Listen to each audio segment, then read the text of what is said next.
আমরা কনফেডারেশনের পক্ষ থেকে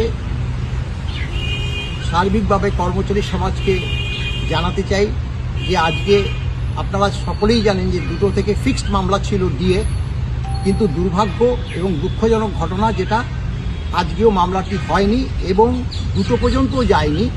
একটা 22 থেকে এই 25-এর মধ্যে মামলাটা যাতে আজকে না শোনানো হয় সেই বার্তা দিয়েছেন আমাদের যে আইনজীবী মাননীয় বিকাশ রঞ্জন ভট্টাচার্য, তীর্থস্বামী মহাশয়, তারা উপস্থিত ছিল।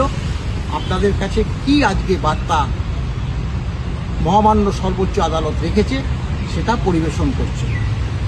এবং আজকে মামলাটি যদিও 2টোর সময় ফিক্স ছিল, কিন্তু তার আগেই মামলাটি টাচ করে যায় এবং সেখানে কনফেডারেশন অফ স্টেট গভর্নমেন্ট এমপ্লয়িজের পক্ষ থেকে senior advocate Bikash Ranjan Bhattacharya, senior advocate Rauf রহিম, আমি প্রত্যেকেই ছিলাম। এবং যেহেতু মামলাটি পোস্টপন্ড করে দেওয়া হচ্ছিল, অর্থাৎ পরের দিন পরে অন্য একটা ডেট রাখা হচ্ছিল, তখন সিনিয়র অ্যাডভোকেট বিকাশ রঞ্জন ভট্টাচার্য তিনি বলেন যে আমাদের বারবার কলকাতা থেকে আসতে হচ্ছে, কর্মচারীদের এই যে খরচ বহন করতে হচ্ছে, বারবার পোস্টপোন হচ্ছে, এটা কোনোভাবেই হওয়া উচিত নয়, কাঙ্ক্ষিত নয়। ফলে যে কোনো দিন ফিক্সড করুন এবং সেক্ষেত্রে এবং পরবর্তীতে অভিষেক ডক্টর সিংজি তিনি আবার অনলাইন যখন আসেন তখন আবার সিনিয়র অ্যাডভোকেট বিকাশ রঞ্জন ভট্টাচার্য তিনি বলেন এই তো ডক্টর সিংজি চলে এসছেন, তাহলে আজকেই 2টোর সময় শুনে নিন।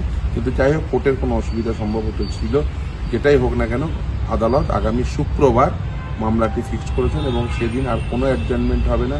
এবং আদালত একথাও বলেছেন সেদিন যদি সিনিয়র অ্যাডভোকেট অভিষেক ডক্টর সিংজি তিনি যদি না প্রেজেন্ট করতে পারেন মামলা, তাহলে কিন্তু ওনার সঙ্গে আরেকজন সিনিয়র অ্যাডভোকেট আছেন, তিনি যেন সেই মামলাটি আদালতের সামনে তুলে ধরেন, সেই কথাও আদালত বলেছেন। ফলে আদালতকে সামনের শুক্রবারে আর কোনো ডেট দেবেন না, ফার্দার কোনো সুযোগ দেবে না অ্যাডজার্নমেন্টের, সে কথা আজকে অন্ততপক্ষে বলে দিয়েছেন। ফলে আগামী শুক্রবার আশা করি এই মামলার শুনানি হবে, কারণ ফার্দার অ্যাডজার্নমেন্ট সেটা অ্যালাউ করবেন না বলেই আদালত জানিয়ে দিয়েছেন। কারণ বারবার এই যে আসতে হচ্ছে আমাদের এবং বারবার এই যে মামলাটি পিছিয়ে যাচ্ছে, এটা কোনোভাবেই কাঙ্ক্ষিত নয়।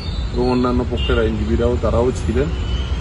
আমাদের এই একটাই বক্তব্য যে মামলাটি শুনে নেওয়া হোক, অতি দ্রুততার সঙ্গে শুনে নেওয়া হোক এবং সেই জন্যই আজকে অ্যাডজার্নমেন্ট নেওয়া সত্ত্বেও আগামী শুক্রবার, অর্থাৎ একদিন পরেই মামলাটি ফিক্স করেছেন এবং সেদিনই বলেছেন কোনো অ্যাডজার্নমেন্ট নেই, সেদিন মামলাটি অবশ্যই